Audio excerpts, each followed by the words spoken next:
A graça e a paz de Jesus, igreja.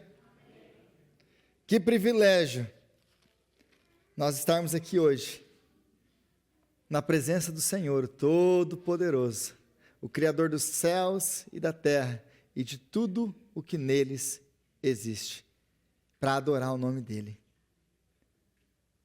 Quem somos nós para nos adentrarmos à presença do Santo? Mas por causa de Jesus, nós temos acesso. Esse acesso que é um privilégio, Estar aqui no domingo é um privilégio muito grande.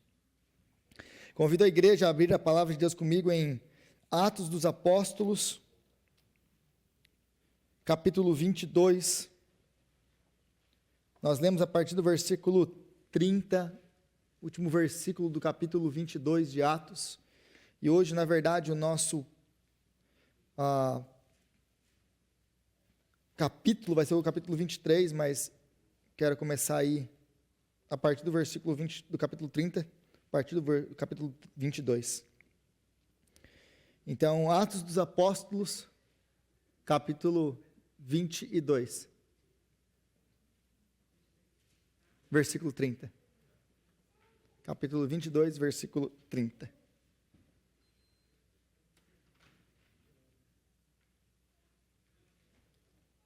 E Sharon, ele já começou. Aí eu pego no pé dele, a culpa é minha. Eu creio que a igreja já encontrou. Atos, capítulo 22, versículo 30. Diz assim a palavra de Deus. No dia seguinte, visto que o comandante queria descobrir exatamente porque Paulo estava sendo acusado pelos judeus, libertou-o e ordenou que se reunissem os chefes dos sacerdotes e todo o sinédrio. Então, trazendo-o, apresentou-o a eles. Paulo, fixando os olhos no sinédrio, disse: Meus irmãos, tenho cumprido o meu dever para com Deus com toda boa consciência até o dia de hoje. Diante disso, o sumo sacerdote Ananias deu ordens aos que estavam perto de Paulo para que lhe batessem na boca. Então Paulo lhe disse: Deus te ferirá, parede branqueada. Estás aí sentado para me julgar conforme a lei, mas contra a lei me mandas ferir? Os que estavam perto de Paulo disseram: Você ousa insultar o sumo sacerdote de Deus? Paulo respondeu: Irmãos, eu não sabia que ele era o sumo sacerdote, pois está escrito: não fale mal de uma autoridade do seu povo. Então Paulo, sabendo que alguns deles eram saduceus e outros fariseus, bradou no sinédrio: Irmãos, sou fariseu, filho de fariseu. Estou sendo julgado por causa da minha esperança na ressurreição dos mortos. Dizendo isso, surgiu uma violenta discussão entre os fariseus e os saduceus, e a assembleia ficou dividida. Os saduceus dizem que não há ressurreição, nem anjos, nem espíritos, mas os fariseus admitem todas essas coisas. Houve um grande alvoroço, e alguns dos mestres da lei, que eram fariseus, se levantaram e começaram a discutir intensamente, dizendo: Não encontramos nada de errado neste homem. Quem sabe se algum espírito ou anjo falou com ele? A discussão tornou-se tão violenta que o comandante teve medo que Paulo fosse despedaçado por eles. Então ordenou que as tropas descessem e o retirassem à força do meio deles, levando-o para a fortaleza.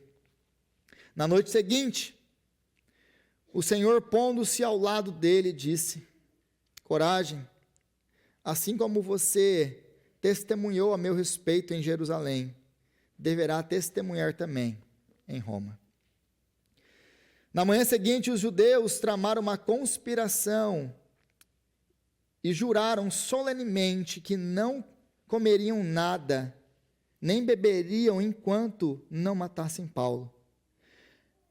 Mais de 40 homens estavam envolvidos nessa conspiração. E dirigindo-se aos chefes dos sacerdotes e aos líderes dos judeus, disseram: juramos solenemente sobre maldição, que não comeremos nada, enquanto não matarmos Paulo. Agora, portanto, vocês e o Sinédrio peçam ao comandante que o faça comparecer diante de vocês com o pretexto de obter informações mais exatas sobre o seu caso. Estaremos prontos para matá-lo antes que ele chegue aqui.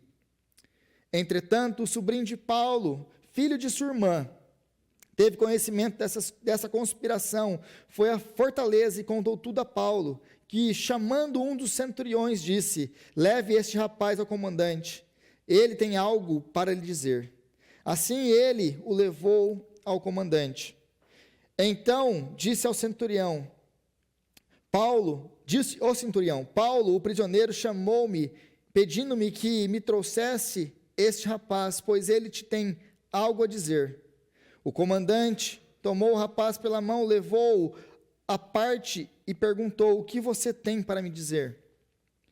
Respondeu ele: os judeus planejam pedir-te que apresentes Paulo ao Sinédrio amanhã, sob o pretexto de buscar informações mais exatas a respeito dele. Não te deixes convencer, pois mais de 40 deles estão preparando uma emboscada contra Paulo. Eles juraram solenemente não comer nem beber enquanto não o matarem. Então estão preparando agora, esperando que prometas atender este pedido. O comandante despediu o rapaz e, recomendando-lhe: não diga a ninguém o que você me contou. Então ele chamou 2 dos seus centuriões e ordenou-lhes: preparem um destacamento de 200 soldados, 70 cavaleiros e 200 lanceiros, a fim de irem para Cesareia esta noite às 9 horas. Providenciem montarias para Paulo e levem-no em segurança ao governador Félix. O comandante escreveu uma carta nestes termos: Cláudio Lísias, ao excelentíssimo governador Félix, saudações.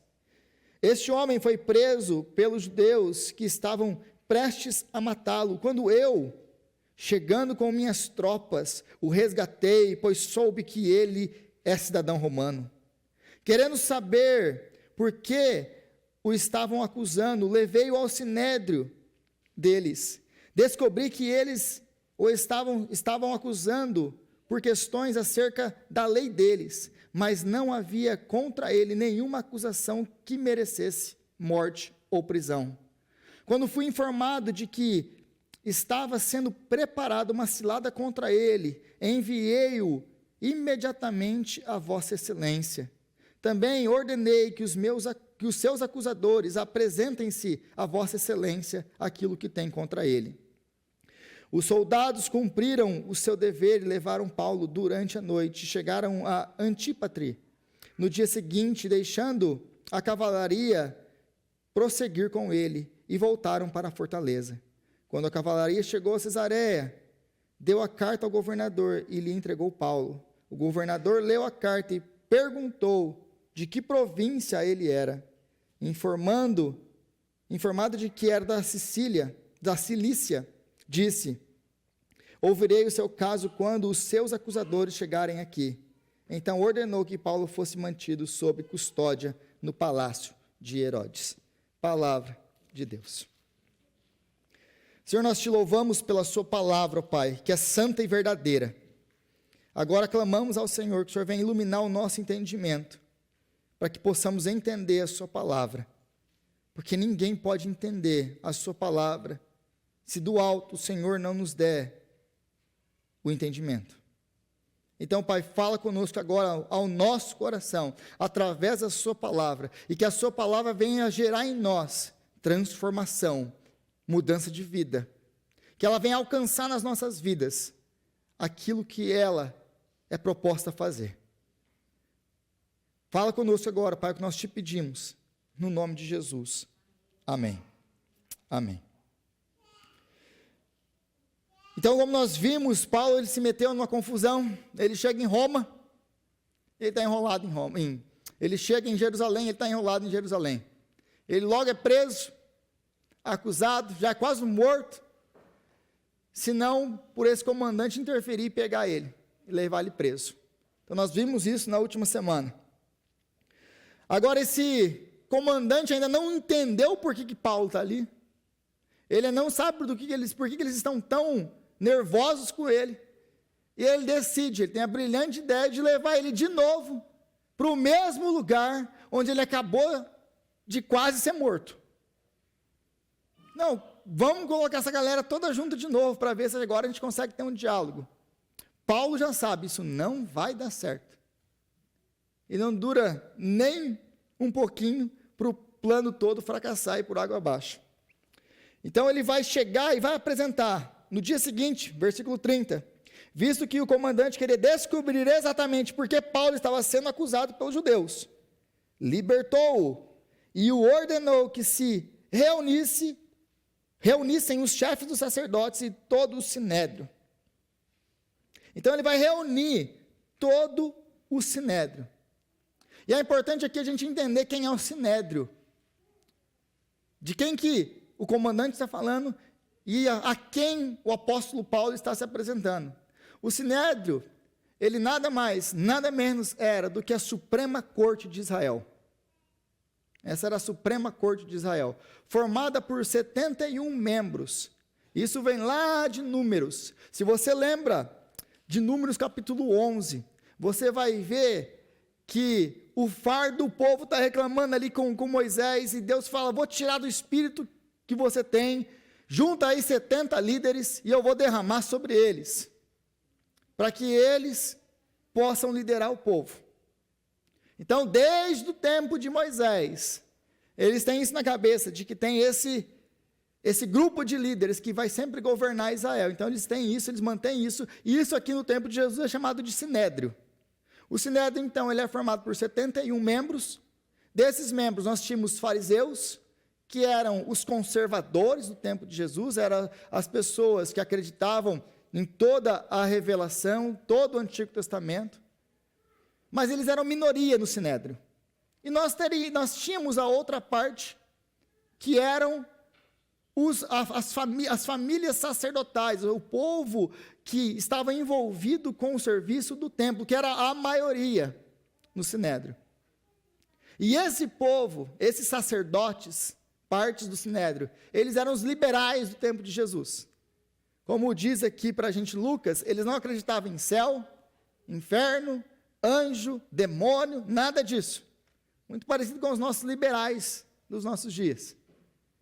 Eles não acreditavam em toda a Escritura, eles aceitavam apenas a Torá, os 5 primeiros livros da Bíblia. Então, tem essa divisão interna dentro do sinédrio. E Paulo conhece muito bem toda essa divisão. Ele conhece as entranhas aí do sinédrio. Agora, ele é apresentado diante desse corpo, desse tribunal, e no versículo 1 ele diz assim, Paulo, fixando os olhos no sinédrio, disse, meus irmãos. E note aqui que existe uma diferença entre a primeira vez que ele se dirige ao povo, e agora, depois de preso, depois de ser apresentado de novo, ele já se dirige de uma outra maneira. Não é mais pais e irmãos, como foi quando ele se dirige em aramaico para o povo todo. Agora ele não vai se dirigir em aramaico, ele vai se dirigir em grego, para que o comandante possa entender o que ele está falando. Então ele se dirige ao sinédrio, e dizendo, meus irmãos, tenho cumprido o meu dever para com Deus, com toda a boa consciência, até o dia de hoje. O que Paulo quer dizer com isso? Tenho cumprido o meu dever com o Senhor, todo esse tempo, até o dia de hoje.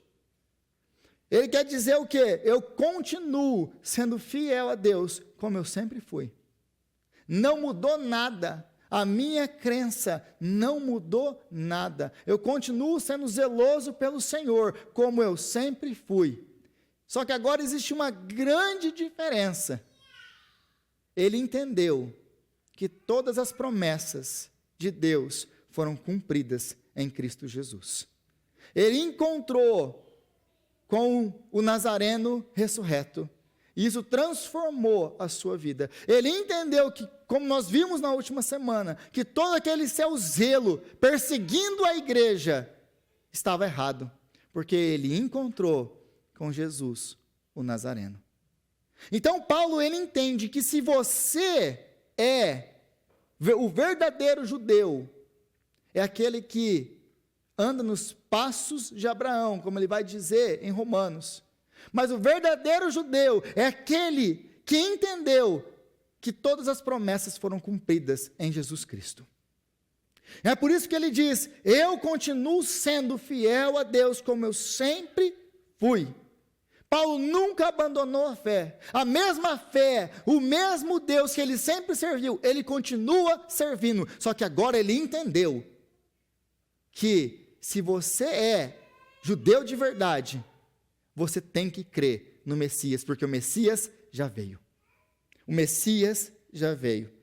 Então, tudo que ele está fazendo, tudo que ele fez, de tudo que ele está sendo acusado contra, nada disso procede, porque ele continua obedecendo a Deus. Eles precisavam entender as razões dele. Ele continua sendo fiel ao Senhor. Agora, no versículo 2 aí, diante disso, o sumo sacerdote Ananias deu ordens aos que estavam perto de Paulo para que batessem na sua boca. O sumo sacerdote Ananias. E aí Paulo vai responder aqui, ele vai ficar nervoso com Ananias, né? Ele vai pronunciar uma maldição sobre a vida dele, e aí ele vai descobrir que ele é o sumo sacerdote. Existem algumas divergências aqui entre os teólogos. Alguns vão dizer que Paulo ali ele está fazendo uma ironia, que pelo ato dele ir contra a lei, ele não se caracteriza como um sumo sacerdote, porque ele não age como um sumo sacerdote. Então a resposta dele aqui é uma ironia. Agora, outros vão dizer que provavelmente, como essa era uma reunião que foi colocada junta de última hora, o Ananias, o sumo sacerdote, não estava com a sua roupa especial de sumo sacerdote, e por causa das suas atitudes também, ele não reconheceu que era o sumo sacerdote. Mas quem era Ananias? Ananias, ele foi colocado como sumo sacerdote pelos romanos. Aqui nós já temos um problema, porque quem coloca o sumo sacerdote não são os romanos. Então já tem uma interferência aqui dos romanos dentro do templo. E aliás, os saduceus, os sacerdotes, a família sacerdotal, eles eram conectados com o governo romano, eles eram amigos dos romanos, porque eles pagavam os romanos para obter favores. Então, Roma controlava essa família sacerdotal, os saduceus, aqueles que controlavam o templo. É por isso que Jesus, ele entra indignado no templo, quebrando tudo, virando mesa, e diz: a casa do meu pai será chamada casa de oração, porque os saduceus tinham transformado o templo num lugar de comércio. E você sabe como que funciona isso? Lá no templo eles já tinham lá os animais para o sacrifício. Você chegava lá com o seu dinheiro, comprava um animal para você poder sacrificar. Mas já comprou pipoca no cinema? Quanto custa uma pipoca no cinema? É $40. Aí com $40 você compra quantas pipoca? Você compra a pipoca para o ano inteiro. Aliás, uns 10 anos eu acho, com $40. Mas está ali no cinema e tal, então você já acaba pagando ali. 100 vezes mais do que vale. Era mais ou menos isso que acontecia no templo. Eles comercializavam a fé. Você não trouxe o seu animal, porque trazer o animal lá daquele lugar onde você veio, subir o morro de Jerusalém, chegar lá em cima, com o animal nas costas, porque era parte do trabalho deles, ter que trazer o animal. Não, tem aqui, você não precisa fazer nada, só compra aqui, oferece, está tudo tranquilo. Quanto custa? 100 vezes mais. Então, Jesus ele está denunciando todo esse sistema que estava acontecendo, dessa ligação dos sacerdotes com Roma. Era um sistema todo podre, corrupto, que Deus abominava. E eles faziam parte disso. Então, Ananias era conhecido, ele era famoso pela sua violência, pela sua corrupção. Ele chegava a roubar o direito dos sacerdotes, porque todos os sacerdotes eles eram alimentados pelos dízimos do templo. Ananias, ele extorquia, ele roubava sacerdotes mais antigos ou mais velhos, o direito deles. Ao ponto desses sacerdotes, diz Joséfo no seu historiador Joséfo, ele diz que eles chegavam a morrer de fome por causa disso. Então é um homem corrupto, um homem violento, um homem que amava dinheiro, um homem que praticava suborno para torcer a justiça, tudo aquilo que Deus abomina. Esse é Ananias, o sumo sacerdote. E aí, ele é deposto no ano 59 pelo rei Agripa, por causa de toda a sua má influência, de todos os seus... Ele faz algumas coisas contra Roma, porque ele não pede autorização para Roma, ele toma algumas atitudes, então ele é deposto, e no ano 66, no meio da revolta dos zelotes, que vão levar à destruição de Jerusalém, os zelotes entram lá e matam ele.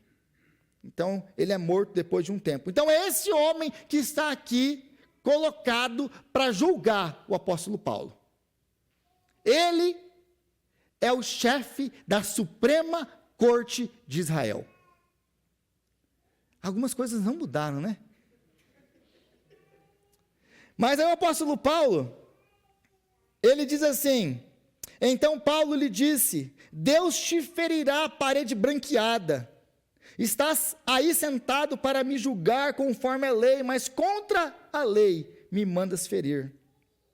O que Paulo está citando aqui, ele está citando Ezequiel no capítulo 13, a partir do versículo 1 até o versículo 16, o profeta Ezequiel ele vai fazer uma acusação contra os falsos profetas de Israel. Porque os falsos profetas de Israel, eles proclamavam mensagens que vinham no próprio coração, na cabeça deles. Eles inventavam mensagem ao povo. Eles mentiam ao povo dizendo, paz, paz.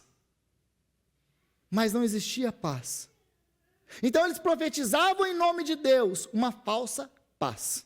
Eles profetizavam em nome de Deus algo que Deus nunca profetizou. Então o profeta vai dizer que eles são como paredes pintadas, ou paredes, como o apóstolo Paulo diz aqui, branqueadas. Naquele tempo era muito comum, e ainda é comum, eu estava falando até com a Jaque agora há pouco, ela estava falando que ela cresceu ouvindo essas coisas. Eu não ouvi, mas ela contou, eu achei muito interessante isso, porque ainda se faz isso. É você pegar e passar cal. O que eles faziam? Eles pegavam essas paredes para esconder as rachaduras, para esconder as falhas na estrutura, para esconder a falta de argamassa para colocar os tijolos, as pedras juntas. Eles passavam um cal, uma camada de cal para cobrir aquilo, para deixar mais bonitinho e para esconder. O problema é, em Israel, eles tinham as chuvas torrenciais, aquele momento em que caía muita chuva em pouco tempo. Quando essa chuva caía e batia contra essas casas, batia contra esses muros, que eram branqueados, que tinham uma camada de cal por cima, apenas para esconder os defeitos de estrutura, o que acontecia com essas paredes? O que acontecia com essas casas? Elas caíam, elas eram destruídas. Então é disso aqui que o apóstolo Paulo está falando aqui. A ilusão da religião. E ele vai falar também uma acusação contra aqueles homens que eram falsos profetas. Por quê? Porque os verdadeiros profetas de Deus, eles têm que advertir o povo de suas falhas na estrutura. O nosso trabalho, o trabalho dos verdadeiros profetas de Deus, é proclamar a verdade das Escrituras, não as nossas opiniões. Não chegar aqui e falar assim, paz, paz, quando não existe paz. Porque só existe paz entre nós e Deus, por meio de Cristo Jesus, o nosso Senhor. De qualquer outra maneira, não existe paz. Então, o nosso chamado é nos apresentar diante do povo como profetas do Senhor, que proclamam a palavra do Senhor. Assim diz o Senhor. e não as minhas opiniões, não aquilo que eu acho legal, não aquilo que eu acho bom. Eu estou aqui para pregar a palavra de Deus. Se não for para pregar a palavra de Deus, nós não servimos para nada.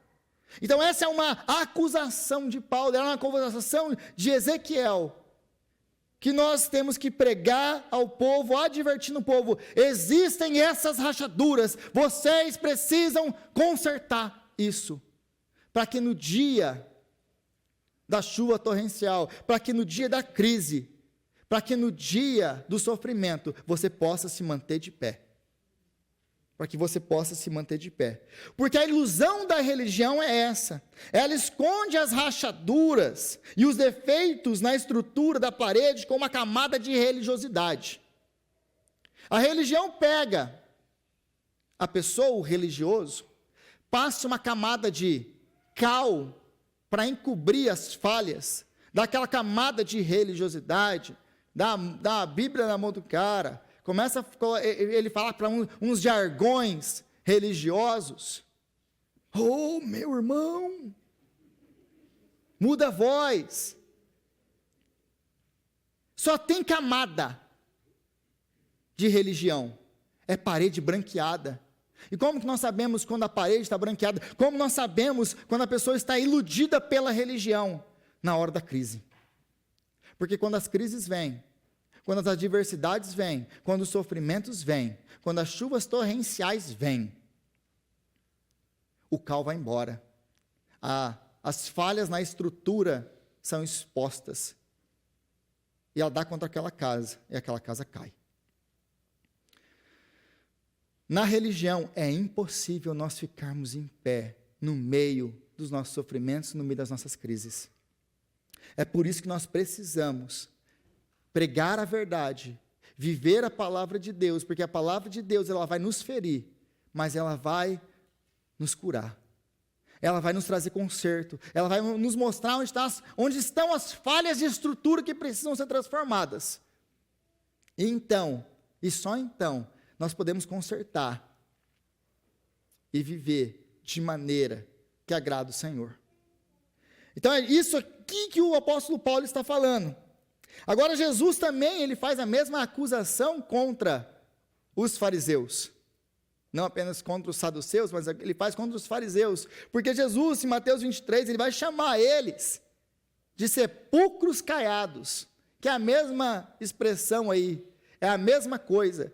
Eles pegavam esses sepulcros, um túmulo, ele passava cal em cima daquele local, por dois motivos. O primeiro motivo religioso. Eles não poderiam pisar em cima daquele local, porque tem um local ali com ossos humanos. Isso então os deixaria cerimonialmente impuros. Mas também era para enfeitar. É igual você ir no cemitério e colocar uma flor lá, colocar uma lápide bem bonita, etc, etc. Essa acusação de Jesus, apesar de toda a fachada ser bonita, o que tem dentro? Morte. Então Jesus já acusava os líderes religiosos do seu tempo disso. Vocês têm essa camada religiosa por fora, mas vocês são como túmulos que foram branqueados, túmulos enfeitados. Por fora é bonito, mas por dentro só tem morte, porque vocês não passam de religiosos, apenas religiosos. E essa então é uma ilustração da religião. Ela não salva ninguém, ela só vai levar o homem ao orgulho ou ao desespero. Porque a religião, a religiosidade só vai fazer isso na nossa vida. Ou ela vai nos levar ao orgulho, ou ela vai nos levar ao desespero. Ao orgulho, se nós cumprimos, nós achamos que cumprimos. Ou ao desespero, quando nós vemos e nós sabemos que nós não cumprimos. Então eu vou sempre viver ou desesperado ou orgulhoso. Mas no Evangelho não. Porque o Evangelho não exalta ninguém. O Evangelho, ele humilha o homem. Mas o Evangelho não deixa o homem lá. O Evangelho sempre vai nos levar ao desespero. Vai nos mostrar, vai expor as nossas falhas. O Evangelho vai mostrar do que nós somos feitos, quem nós somos diante de um Deus santo. Mas o Evangelho nunca vai te deixar lá. O Evangelho vai te levar para Cristo. E vai te trazer alegria, certeza, novidade de vida. O Evangelho vai te dar uma alegria para viver, que em nenhum outro lugar você vai encontrar. Então, meu irmão, minha irmã, se você vive a sua vida cristã se lamentando, se você vive a sua vida cristã murmurando, amargurado, se você entendeu o Evangelho, e você vê no Evangelho os seus pecados, as suas falhas, mas você continua lá, você não entendeu a cruz ainda. Porque o Evangelho não te levou lá e deixou lá. O Evangelho vai te tirar de lá e vai te colocar na presença de Deus, onde há gozo, onde há alegria eterna. E crente que fica, céus, azar, você não entendeu nada. Mas eu sou um pecador, esse é mesmo.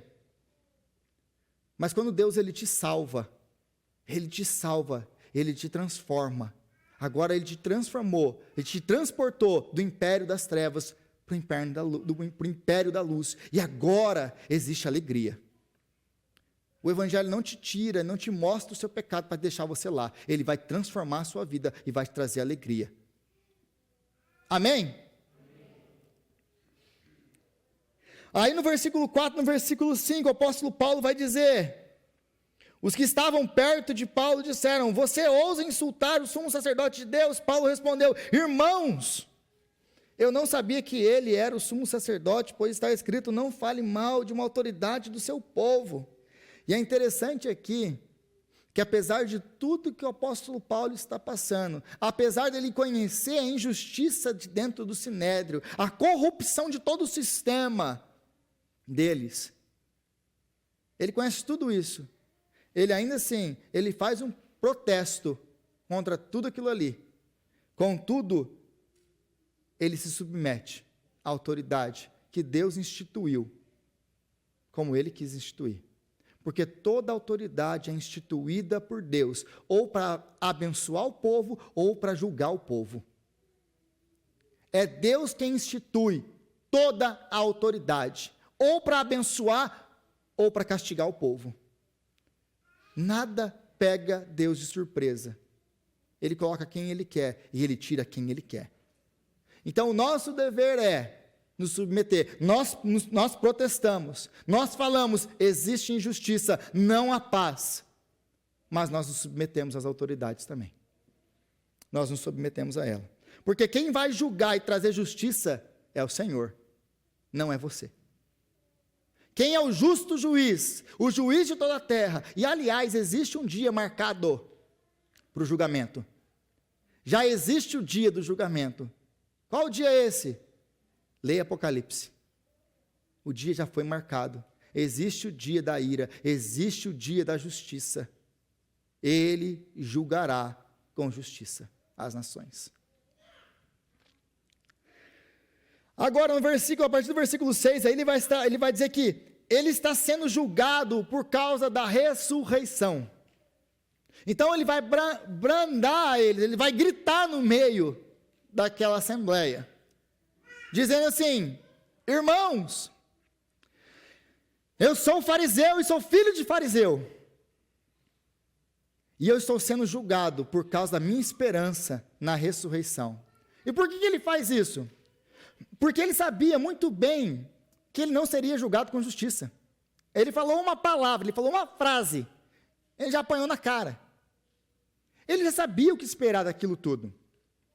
Então o apóstolo Paulo, sabendo o que aconteceria, se ele falasse o que ele falou, conhecendo o sinédrio, conhecendo a divisão interna entre eles, sabendo que uns acreditavam, que outros não acreditavam. Lembre-se, o apóstolo Paulo, ele cresceu em Jerusalém, ele conhecia as entranhas do poder, ele pediu cartas a esses homens para perseguir cristãos. Ele conhecia aquilo. Então ele brada do meio: estou sendo julgado por causa da esperança da ressurreição. Naquele momento ele sabe o que vai acontecer. Ele vai jogar saduceus e fariseus uns contra os outros. E vai causar toda esse tumulto aqui que nós vemos. Contudo, Paulo, ele não está apenas usando isso como um subterfúgio para desviar a atenção de tudo dele, como alguns argumentam. Paulo, esse era o centro da mensagem de Paulo. Se Paulo pudesse resumir toda a sua pregação para eles, ele resumiria assim: eu estou sendo julgado pela minha fé na ressurreição de Jesus. Porque o centro da mensagem de Paulo é esse, a ressurreição. O centro da mensagem de Paulo é Cristo. Porque se ele não ressuscitou dos mortos, nós somos de todos os homens os mais infelizes. Mas ele ressuscitou. E ele vive, e ele governa para sempre. E é isso então que ele chega à conclusão e fala: tá bom, se eu posso falar só uma coisa para você, então eu vou falar isso. É o centro da minha mensagem. Eu estou sendo condenado, porque eu creio que Jesus Cristo ressuscitou dos mortos. Ou Jesus, o Messias, ressuscitou dos mortos. E a ressurreição é a validação de todo o ministério de Cristo, de todas as promessas de Deus. Tudo aquilo que Deus prometeu ao seu povo é cumprido em Cristo Jesus, e a demonstração disso é a ressurreição. A ressurreição de Cristo demonstra isso de maneira muito clara. E aí ele faz isso de uma maneira muito consciente. Ele não faz nada por acaso. Ele pensa no que ele está fazendo. Ele é guiado pelo Espírito Santo nas suas palavras. Ele busca sabedoria do Senhor. E ele tem 3 coisas que ele quer fazer agora com essa frase, com a sua atitude, com aquilo que ele fala. A primeira delas é deixar muito claro para o Império Romano que ele não está sendo julgado porque ele é um perturbador da paz, como eles queriam apresentar ele. Por exemplo, se você vê as acusações, quando você lê o livro de Atos, perceba a ênfase que eles dão quando eles vão acusar Paulo. Eles sempre querem colocar Paulo como um perturbador da paz romana. Eles nunca chegam para acusar Paulo, para falar: olha, ele está dizendo coisas contra o templo, contra a lei, nossa, etc. Todas as vezes que eles tentaram fazer isso, o que aconteceu? O caso deles é dispensado, porque Roma não julgava esses casos. Então eles entendem uma coisa: nós precisamos acusar ele de outra coisa, de perturbar a paz romana. Porque todo tipo de perturbação da paz, ela era encerrada matando os perturbadores. Então eles queriam condenar ele. O apóstolo Paulo, então, ele deixa muito claro: eu não estou sendo perseguido porque eu sou um arruaceiro. Eu estou sendo perseguido por causa da minha fé. E não porque eu quebrei a lei romana. Agora, a segunda coisa, ele queria dividir o sinédrio para causar o quê? Confusão entre eles e para ganhar suporte de uma parte deles, que eram os fariseus, que acreditavam nas mesmas coisas que eles. Abre aspas. Porque eles perseguem o apóstolo Paulo toda hora, como perseguiam Jesus. Mas aquele negócio de de falar isso, de colocar uns contra os outros, ele já sabia que ele não ia ser ouvido. Então, para que gastar mais tempo ali? Coloca um contra o outro, e aí ele pode sair dali, porque ele sabe que o foco dos judeus era não acusar ele de não seguir a lei, de não praticar a circuncisão, ou de não incentivar a circuncisão dos filhos, de falar contra o templo, de falar contra a religião judaica. Então ele vai mostrar: eu tenho seguido o judaísmo, eu ainda continuo sendo judeu, porque o verdadeiro judeu é aquele que entendeu, que recebeu, que creu no Messias. E aí ele vai falar da ressurreição do Messias. E aí ele cria um tumulto. E a terceira coisa que ele vai falar aí, não é apenas como um subterfúgio, mais uma vez, para escapar deles, mas para fazer o quê? Pregar a ressurreição. Mesmo que eles não vão escutar, ele vai pregar a ressurreição. Aí no versículo 11, na noite seguinte, o Senhor, pondo-se ao lado dele, disse: coragem, assim como você testemunhou ao meu respeito em Jerusalém, deverá testemunhar também em Roma. E esse, de todo esse capítulo, é o meu versículo preferido. Por quê? Porque é o versículo que Jesus encontra mais uma vez Paulo para encorajar Paulo. Lembre-se que ele já encontrou com Paulo antes, quando ele estava em Corinto, sozinho, desencorajado, sem saber o que vai acontecer, sendo perseguido de cidade em cidade. Aqui, mais uma vez, Jesus encontra com Paulo para encorajar ele. Ele se põe ao lado de Paulo, e ele tinha toda a razão para estar desencorajado. Ele enfrentava a morte quase todos os dias. Ele era acusado falsamente, injustamente, todos os dias. Os judeus queriam a sua morte, ele não sabia o que ia acontecer no dia seguinte.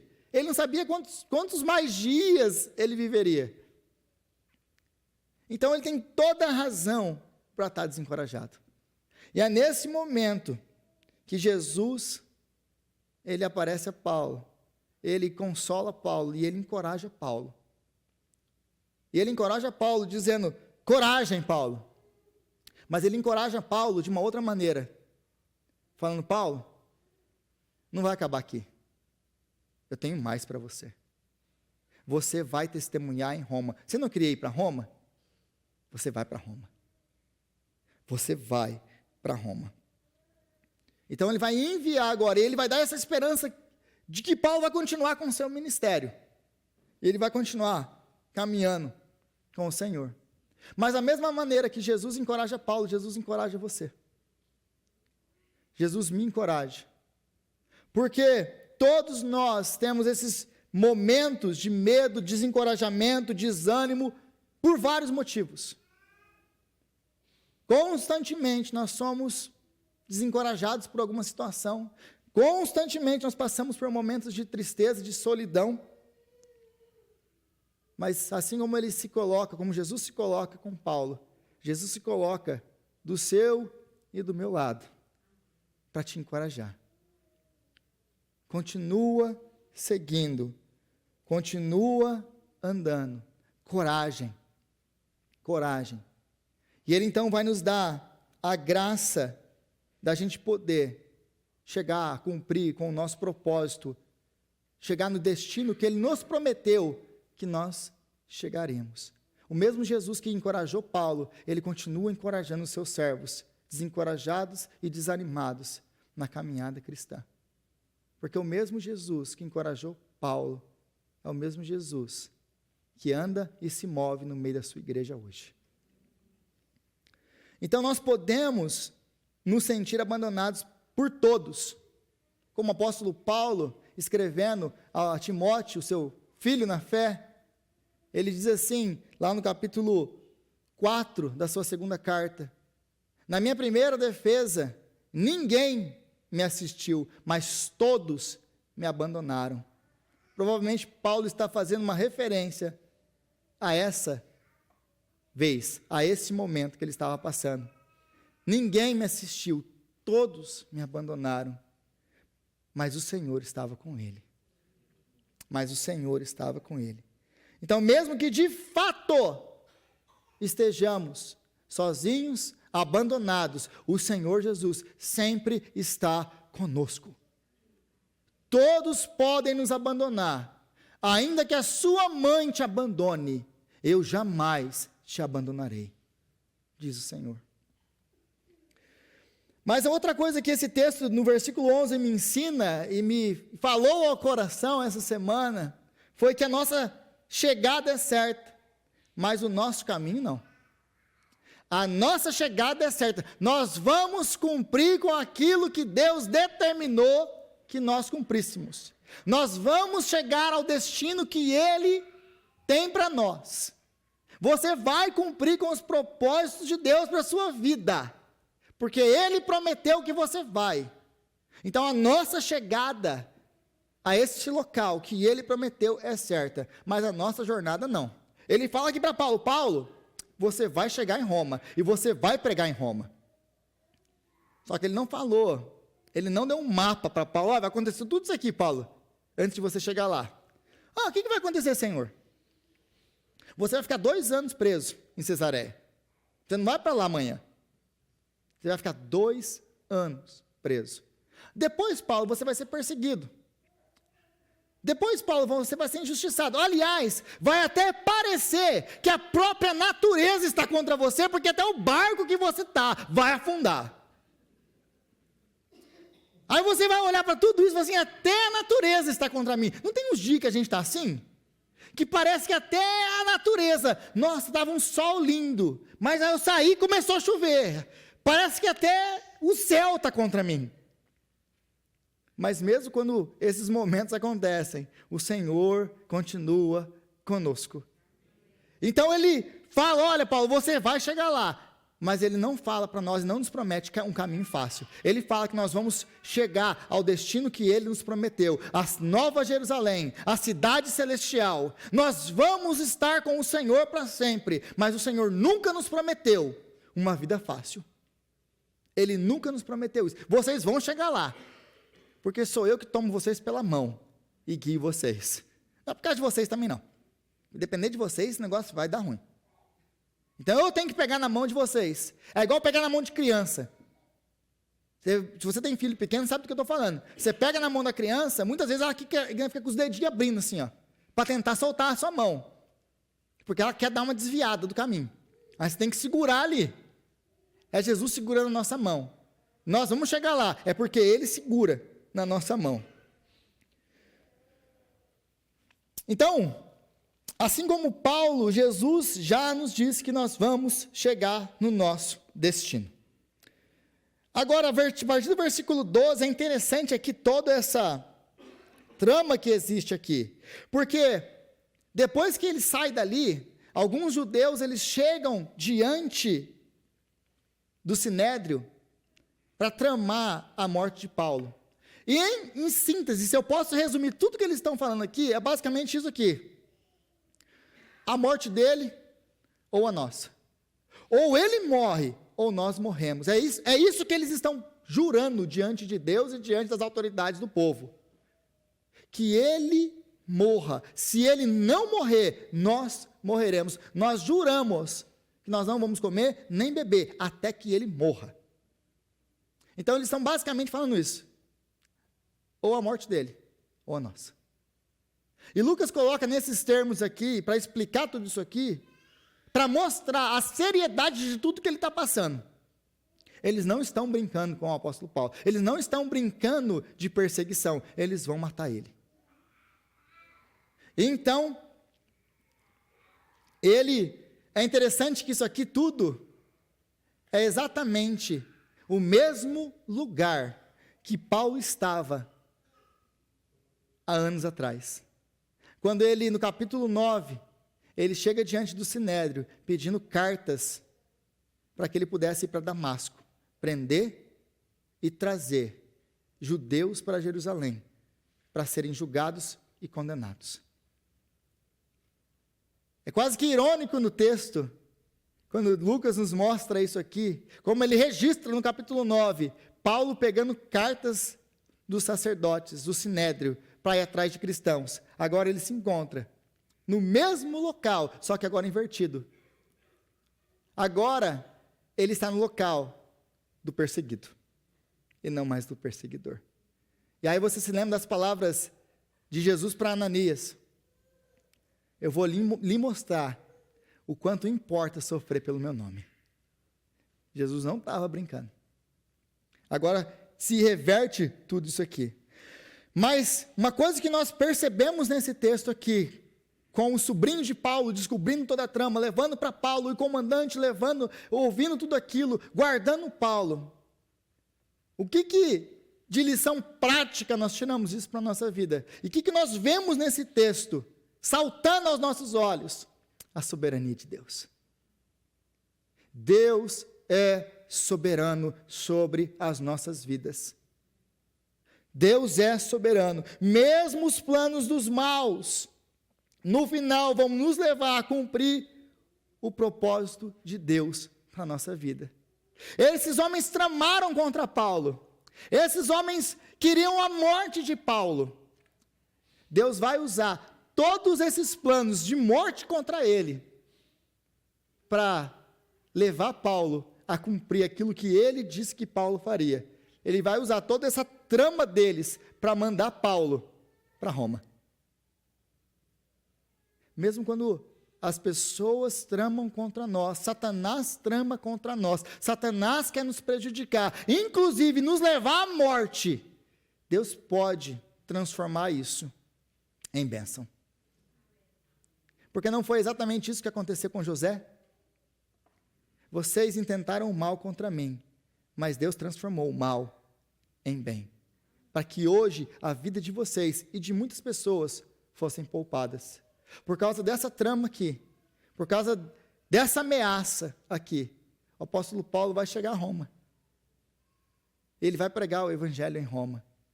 Ele vai nos abençoar, como ele nos abençoou com as suas cartas. E a bênção da perseguição dele vai chegar para nós hoje. Nós somos abençoados pela vida dele. Então Deus é soberano nas nossas vidas. Nada acontece na sua e na minha vida que fuja do controle de Deus. Até os sofrimentos, até aquilo que pode parecer que vai nos levar para a morte, Deus está no controle absoluto. Porque Ele é o Senhor, Ele se assenta no alto e sublime trono. E nada foge do seu controle. Então, nada nas nossas vidas foge do controle de Deus. Até mesmo os planos contra a nossa vida vão nos levar a cumprir o propósito de Deus. Porque é exatamente isso que o apóstolo Paulo vai escrever em Romanos capítulo 8. Porque tudo coopera para o bem daqueles que amam a Deus. Tudo coopera para o bem daqueles que amam a Deus. Então, o final dos nossos sofrimentos não é a nossa morte, mas o nosso crescimento. Por que Deus permite que nós passemos por várias lutas e sofrimentos? Para nos trazer crescimento, para formar o caráter de Cristo em nós, que é o propósito de Deus.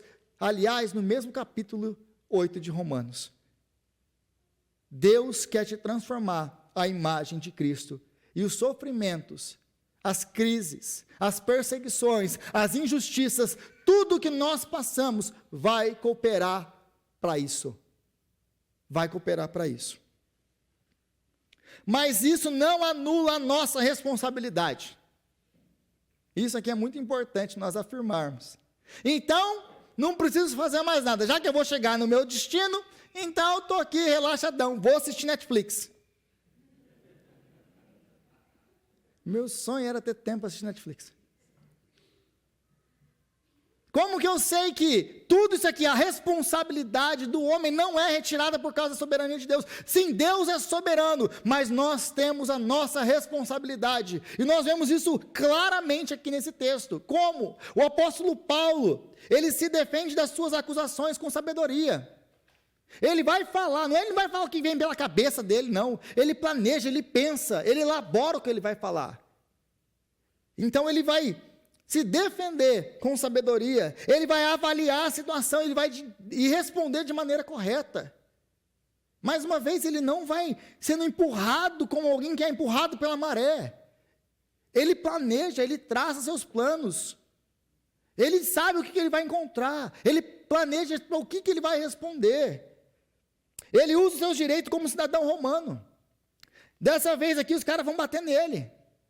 E diferente de outras vezes, talvez porque agora ele está até mais cansado, mais velho, já apanhou demais, ele fala assim, é certo bater num cidadão, ou aprisionar e açoitar um cidadão romano? Porque é o que eles queriam fazer com ele. Então ele vai usar o seu direito de cidadão romano. Ele usa as suas conexões para não ser morto. Ele vai pegar o sobrinho dele que fica sabendo, olha, leva esse menino para falar com o comandante. Então Deus é soberano, os planos de Deus não vão ser frustrados, tudo aquilo que Deus mandou fazer vai acontecer, o propósito, o alvo, o lugar que Deus tem para você, você vai chegar lá, mas isso não anula a sua responsabilidade, você tem que levantar e trabalhar também. Você tem que levantar e fazer a sua parte, porque não anula. A soberania de Deus não é anulada pela nossa responsabilidade. Então Deus é soberano, mas nós devemos fazer o nosso melhor com aquilo que Ele nos deu. E, se o nosso melhor não for suficiente, Deus ele vai levantar, nem que seja um exército, para fazer cumprir com a sua palavra nas nossas vidas. Porque é isso que esses versículos aqui, vamos falar no versículo 23, então ele chamou 2 de seus centuriões e ordenou-lhes: preparem um destacamento de 200 soldados, 70 cavaleiros e 200 flecheiros. Ou seja, Deus ele vai levantar 470 soldados treinados para a guerra, para escoltar um único homem. Deus ele vai levantar um exército, se ele tiver que levantar, para guardar você, para que você venha cumprir com o propósito que ele tem para a sua vida. Ele vai fazer. E seja lá que exército que for, que ele levantou um exército de judeus, ele não levantou um exército de cristãos, ele levantou Roma. Deus usa quem ele quiser. Gosto muito daquela história. A senhora estava passando fome, e ela vai no rádio e liga no rádio e pede: eu estou passando necessidade aqui na minha casa e tal, não tem nada para comer. Qual que é o endereço da senhora? E aí o radialista pergunta, ela responde lá o endereço. Desliga o telefone, 2 homens estão escutando aquele rádio, fala assim: vamos lá levar a comida para ela. Só que o detalhe, esses homens são satanistas, não acreditam em Deus. Aí eles fazem lá, passam no mercado, compra, aí chega na casa da mulher, da senhora, bate na campainha: viemos aqui trazer uma cesta para a senhora, uma cesta básica, comidas, etc, etc. Aí ela olha, fica toda feliz: nossa, glória a Deus! Aí, não, nós somos satanistas, nós servimos a Satanás. Aí ela: meu filho, entra. Não, você não entendeu o que eu falei. Eu sou satanista, nós servimos Satanás. Entra, meu filho. Não, mas como que você vai me convidar para entrar? Eu não sirvo o seu Deus. Meu filho, deixa eu te falar uma coisa. Quando Deus manda, até Satanás obedece. Entra. Tem um café ali para você. Meu irmão, minha irmã, se Deus mandar, até Satanás obedece. Agora, tudo isso que eu falei aqui, eu não podia encerrar sem mostrar aquilo que Lucas quer realmente mostrar com esse texto. E aquilo que nós costumeiramente usamos e conhecemos como palavras do apóstolo Paulo, quando ele diz lá em 1 Coríntios capítulo 11, versículo 1, sejam meus imitadores como eu sou de Cristo. E algumas pessoas têm muito problema com essa frase. Como assim? Que arrogância! Como que ele fala, sejam meus imitadores como eu sou de Cristo? Por que ele não fala, sejam imitadores de Cristo? Bom, porque ele realmente imitava Cristo. E Lucas, ele quer deixar isso muito claro para nós, porque esse texto aqui, ele está nos apontando para o verdadeiro apóstolo Paulo. O verdadeiro. Por quê? Porque como Paulo, os judeus conspiraram contra Jesus. Como Paulo, Jesus foi julgado pelo Sinédrio e acusado injustamente. Como Paulo, Jesus apanhou na face injustamente. Como Paulo, Jesus foi inocentado pelos romanos, mas condenado pelos judeus. Mas diferente de Paulo, ele foi morto pelo Sinédrio, mas ao 3º dia ele ressuscitou. Então o apóstolo Paulo, ele pode enfrentar tudo que ele está enfrentando, porque ele está seguindo os passos do seu Senhor. Porque Jesus deixou para ele exemplo. Não apenas exemplo, Jesus é a certeza, a força, o poder, para que ele, Paulo, pudesse seguir os passos do Mestre.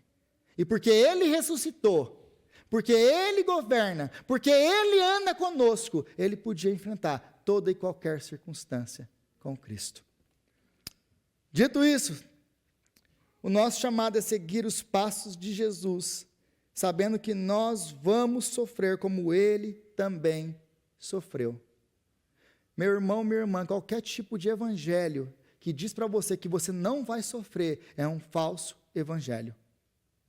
é um falso evangelho, é um falso profeta. Porque a Bíblia nos afirma, o Novo Testamento, quase que página depois de página, afirma: nós vamos sofrer. Nós vamos ser injustiçados e perseguidos, nós vamos ser condenados injustamente, mas a nossa esperança de justiça é Ele, o justo juiz, que tem absoluto controle nas mãos. Ele transformou maldição em bênção. Ele transformou a cruz, o símbolo de maior vergonha, desprezo do seu tempo, num símbolo de vida, de salvação e transformação.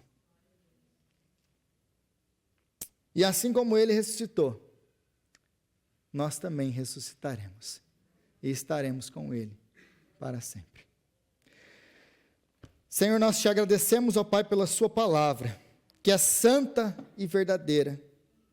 Obrigado, ó Deus, por tão grande ensino que nós temos e lições tão maravilhosas que nós podemos tirar para as nossas vidas, através da vida e do ministério do teu servo apóstolo Paulo.